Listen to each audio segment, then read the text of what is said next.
This is Energy Frontiers. I am Justina Okechukwu, and a warm welcome to the show. This program has been brought to you with the regular support of the African Energy Chamber. We begin with some of the biggest energy news on the African continent and around the world. The African Energy Investment Corporation, also known as AEI Corp, has announced a significant financial boost for the incoming African Energy Bank. The new organization, which is the financial arm of the African Petroleum Producers Organization, or APPO, has confirmed receiving over $20.5 million from the Republic of Ghana at the end of last week. In a major boost for sub-Saharan Africa's mini-grids market, Husk Power Systems says the company has secured a record-breaking $20 million loan from the European Investment Bank to expand the company's solar energy operations in Nigeria. The investment will also support the sale of appliances and development of clean energy-powered services like agriculture and electric vehicle transportation. In West Africa, Valco Energy and its partners have announced a regulatory approval for the joint operating agreement of the Venus Block P plan of development from the government of Equatorial Guinea. The Nordex Group has secured an order to supply and install wind turbines from the Delta 4000 series for 112.1 megawatts each of a cluster of 3 wind farms in the Eastern Cape province of South Africa. Perenco Oil and Gas of Gabon says the company is mobilizing independent experts to investigate and determine the precise causes, circumstances, and reasons that led to a recent fire incident on the Bekuna platform off the coast of Gabon, which has recorded 5 fatalities and 1 individual still missing at the time of this report. The southern African country of Zambia and its neighbor, Zimbabwe, are looking for a new company to build a massive hydropower plant known as the Batoka Gorge on the Zambezi River. The $5 billion project has now been re-tendered after the original contract was cancelled, and the target date of September 2025 is now set to choose a new winner. A new report by the International Energy Forum says carbon markets can be a powerful tool to fight climate change, ensure energy security and affordability, including the promotion of sustainable development. The report also highlights the need for international collaboration and clear regulations to make these markets work effectively and raise billions of dollars for clean energy projects, especially in developing countries. And that is the summary of your energy news headlines. Coming next, Nigeria's first listed energy generation company plans to include renewable energy in its product portfolio. More on that in a moment.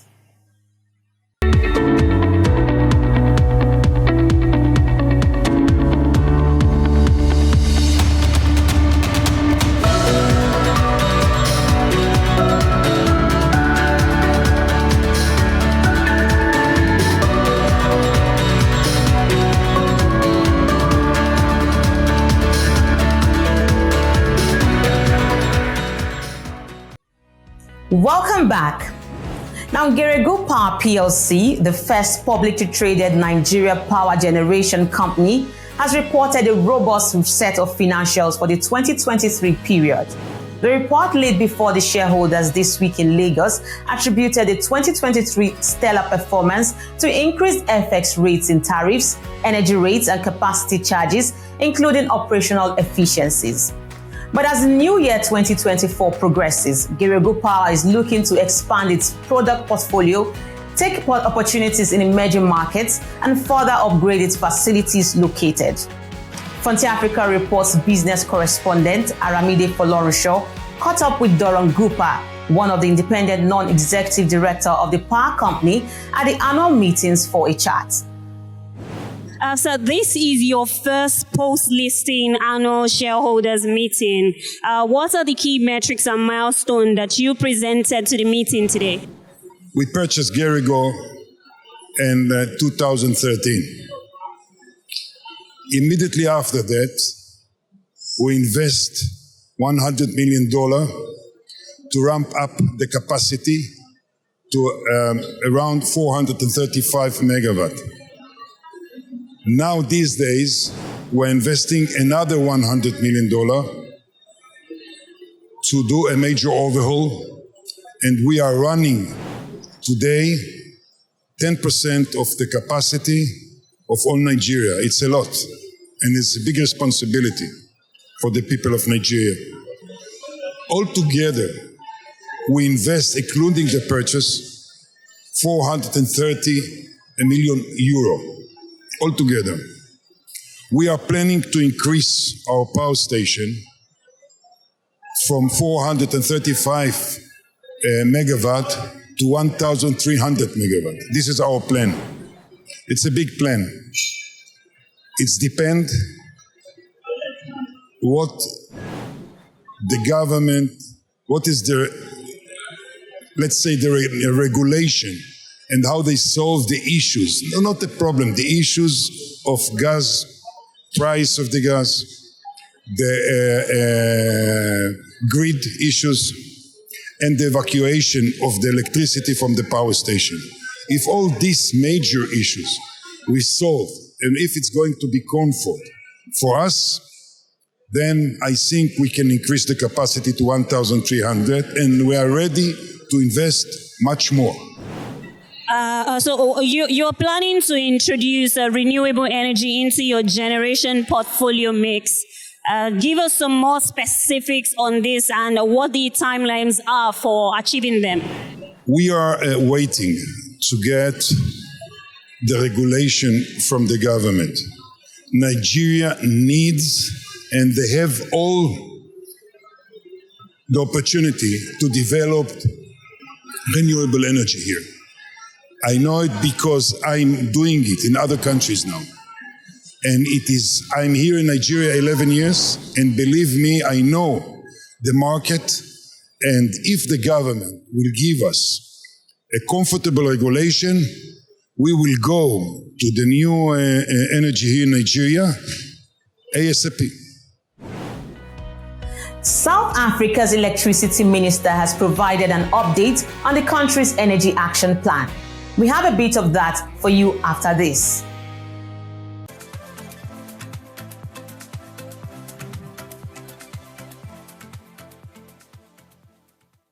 We are done dreaming of an industrialized Africa. No more enduring long journeys in darkness. No more imagining life without constant power.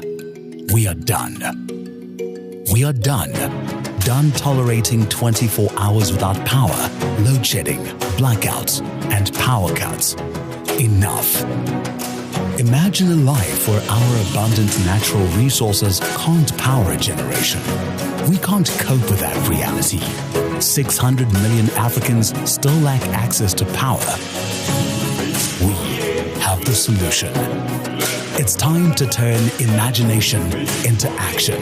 African Energy Week 2024 is the platform to implement change, sign deals, and take decisive action. And implement. Join us. Invest in African energies. Energy growth through an enabling environment, and be part of the movement that brings hope to millions across the continent. It's not just about power. It's about empowering lives and giving African hope. Be there to witness the transformation. African Energy Week 2024, where imagination becomes reality. Secure your seat now. Don't miss out on African Energy Week 2024. Visit our website and buy your tickets today. Let's light up Africa and create a brighter future together. That the time you need to build that project. Sign, baby, sign. South Africa's electricity minister, Hosentso Ramakopa, says he started an oversight program that would address issues at 6 identified power stations, which are currently facing challenges, while the state power utility ESCOM is working hard to ensure a stable and reliable supply for the country. Speaking to the media earlier this week on the implementation of the Energy Action Plan, The electricity minister says government interventions at ESCOM will include the introduction of new generation capacity to lessen the load on the power utility. So I turn to Peter Major, Director for Mining at Modern Corporate Solutions, to keep me up to speed on how Africa's most advanced economy is looking to achieve its energy action plan. Take a listen. Peter, ESCOM says it will suspend load shedding throughout the long weekend till Sunday due to sustained available generation capacity. Is this a relief for South Africans in the meantime? Yes, without a doubt, it's a relief because it means you can have a real holiday and you might even be able to plan to have friends by or relatives and your power won't go out. But I think what the government needs to consider is if you guarantee people electricity for a 4-day holiday, that's nice. That keeps the masses happy. But to be honest, guaranteeing business for 4 solid days with no power outs would actually do a lot more good for the country. It would do good more for the average man because his trains would run on time. The robots would work. The elevators would work. Everybody would work, which would generate revenue, would generate economic activity, would generate jobs. So you wonder, is this a populist move to say everybody can have a nice holiday, we'll give them lots of electricity? But it's really patching a leaky inner tube floating down a raging river. You almost think, can we not pull ourselves off the river and get rid of this inner tube and get a proper boat or get a proper rubber raft that doesn't have lots of patches? But until the overall environment changes, till our overall policy changes, that's all anybody can do. So I feel sorry for the Minister of Electricity. He's got a big job to do. He's seen what the other ministers have had to try to do, but all he's got is a leaky patch kit in one hand and a tire pump in the other. Now, just a few days ago, the minister said he has embarked on an oversight visit. What is this visit for by the electricity minister to the 6 power stations intended to achieve? I believe these oversight visits are more of a PR stunt because they invite media, they invite concerned ministers and parliamentarians along. And that is good. You know, it's good that they do it very openly so everyone can see what these power stations are battling with, what they look like. But what does it lead to concrete action? You know, it may confirm people's worst nightmares. But I don't know how it's going to change things very much on the ground. The poor management of ESCOM, they are working hard, but they are battling such bad macro policy that's been in place for 30 years. They don't have the independence they need. Everything is dictated.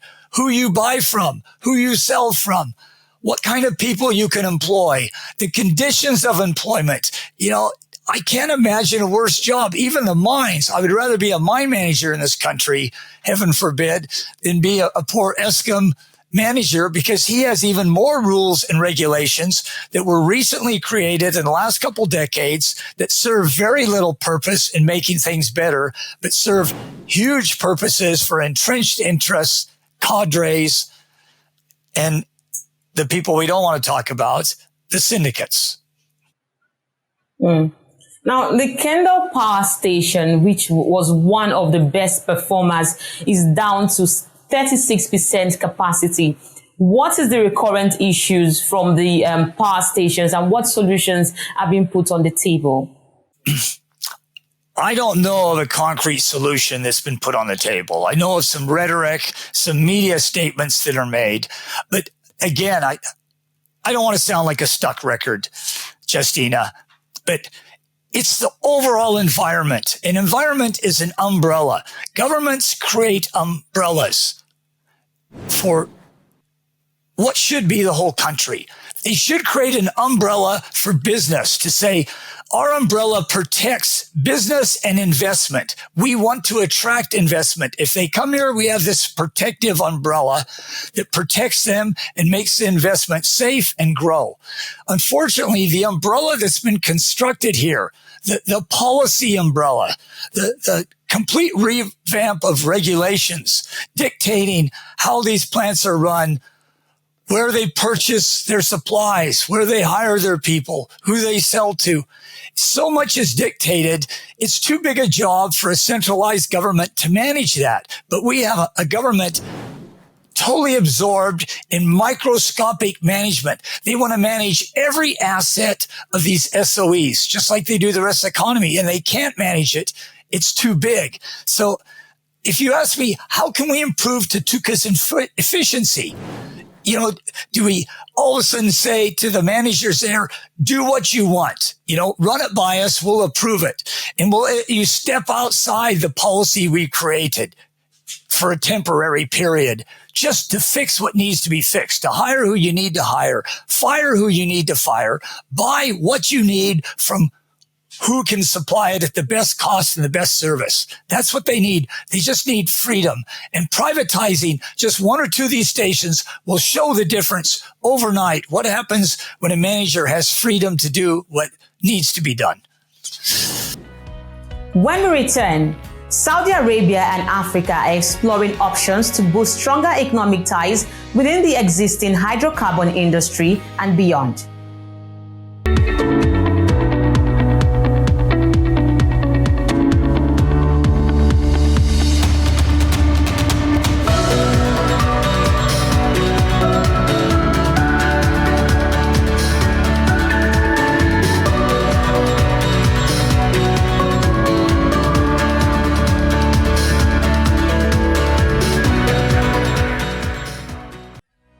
This is Energy Frontiers. The 2023 edition of the African Energy Week featured an investment roundtable that discusses how Africa and Saudi Arabia can ramp up on their existing trade relations, particularly for petroleum products and liquefied petroleum gas, while an expanded collaboration across upstream, midstream and downstream sectors can contribute to addressing energy poverty for Africa, with Saudi Arabia serving as a significant gateway. Here is an excerpt from that roundtable forum. In OPEC, we interact a lot as African countries that are members and non-members with Saudi. And our objective remains that with what they have, we would want them to come and invest that in Africa. And particularly now that the world is talking about transition, we think it's best that we make value of the fossil fuel that we have, and that in the continent, and if I use South Sudan as an example, we are bankable projects, and Saudi knows very well what South Sudan looked like, because during our struggle, they were involved in one way or the other when we were struggling for our freedom and rights. And today, we want to have an alternative pipeline, which we discussed with them. Because as you all know, I talked about Sudan being at war yesterday. Every morning, every night we go to bed, the next thing is, we hope nobody is going to inform us that the pipeline has been damaged. So we have been saying we need to have an alternative pipeline so that we are not shocked if anything happens. To me, my expectation when it comes to the continent would be Saudi having a direct conversation with the continent multilaterally, and also having bilateral discussion with countries of their choice, but also not to be driven or not to be prevented by other countries because of their own interests. Because we are ready to do business with them. And I think not only in South Sudan, all over Africa, we have the necessary laws to facilitate investment in the continent. I think for us, we have made it very clear when it comes to energy that Kingdom of Saudi Arabia has assumed leadership in this domain, and we would always want to continue to play that role of leadership in energy. Now, leadership comes with responsibilities, comes with accountabilities, comes with its bags, if you wish. And we do recognize that. We do recognize that if we would like to maintain this leadership, then we need to do many things and change in the way things are really being done. And you could maybe call it part of the transition that is really happening. So, on the objectives, if you would like to keep that as a general one, then it is. Then what comes under that? And the point is, if you ask me about an objective again, I would say we have been leaders in this domain. We would like to maintain our leadership, and we recognize our obligations towards this leadership, and we will work on it. You know, it's very challenging sometimes when you actually go around looking for LPG, looking for energy sources. And you know that, you know, one of the state-owned company, the country has got that, but actually you go around the world before you can get to that. So you may be aware that South Africa now, we are challenged with load shedding. We don't have enough supply of power. And actually there are two angles to deal with this. One is actually to drive hard to increase your generation. But actually the second angle is to manage the demand.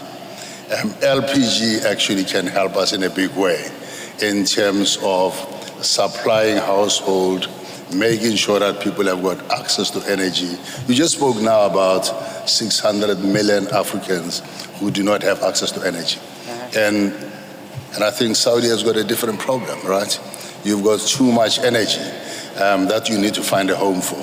So I think while we're thinking about how do you help Africa, we can actually help you because we are a big market. And I think the mistake that we make all the time is when you look at South Africa, you look at South Africa in isolation. And my argument is we always need to look at Africa as a basin.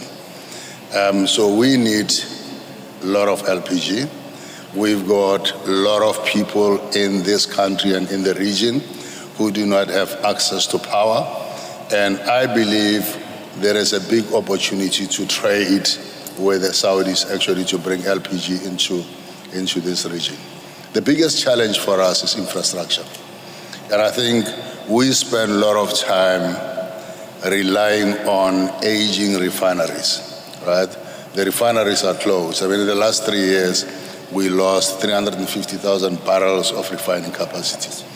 And that will not only affect main fuels, but actually it affects things like LPG. So we need to find someone who's willing to give us LPG. We need to bring it back, but we've been driving very hard in the last 3 years to build the infrastructure to make sure that we are able to receive it when it comes into this country. As African countries, what we need to look at is look at the strategic positioning of how Saudi Aramco's run and are running their businesses. First, they're looking at increasing production, irrespective of what the global word on decarbonization.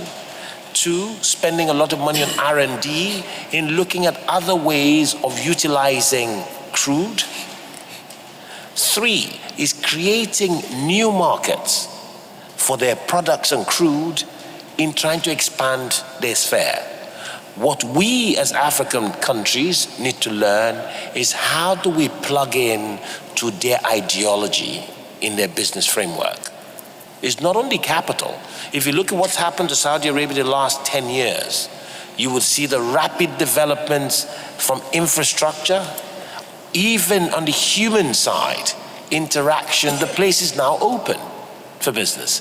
There's a lot to learn irrespective of democratic structures that we tend to push on the continent. There's a lot to learn in how they are doing and are engaging in doing business, but more importantly, how the focus on the youth in Saudi Arabia should be a game changer immunization for Africa to utilize itself. So if you add it all together, Saudi Aramco's position to the world, to Africa, is a very close one, by virtue of one, religion. Two, there's an age relationship there, because the comparative analysis of looking at age gaps in Africa, very youthful population, Saudi Arabia is the same. That commonality is what we can put to play to help the African states in growing the base of our energy mix, and also the interest in our various countries with the balance sheet and technology advancement that Saudi Arabia has achieved. We have US Africa, we have UK Africa, people are in China now doing One Belt, One Road. We have Belgium Africa, we have Ukraine Africa, we have Ukraine Africa. We are tired of Africa this, Africa that. We want to build strong win-win strategic partnerships. We want people who are willing, able, capable of understanding and doing business with us.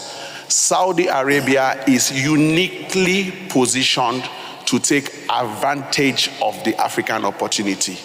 Geographically, from the historic ties, religiously, from your financial and political strength as a global superpower. You are uniquely placed in this changing environment to take advantage of what is happening on the continent. Africa presents a unique opportunity in terms of population, in terms of the stage of development. However, we need transformational partners to be able to look into this. Aramco is today looking at maybe 1/3 of product supply into the continent. This should not be about trading and supply.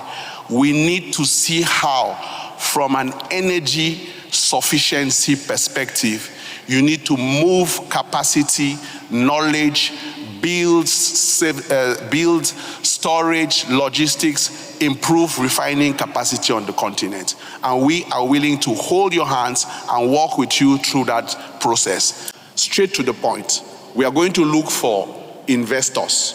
We want you to open your checkbook and bring money to the business. We have 3 classes of shareholders, class A, class B, class C. Put your money where the talk is. Put your money in the Africa Energy Bank, and then we know you are making the statements. The second one, you said in the LPG, Africa hasn't got standards. Let me correct you. Afrexim Bank is building quality assurance centers. There are people here from Ogun State in Nigeria.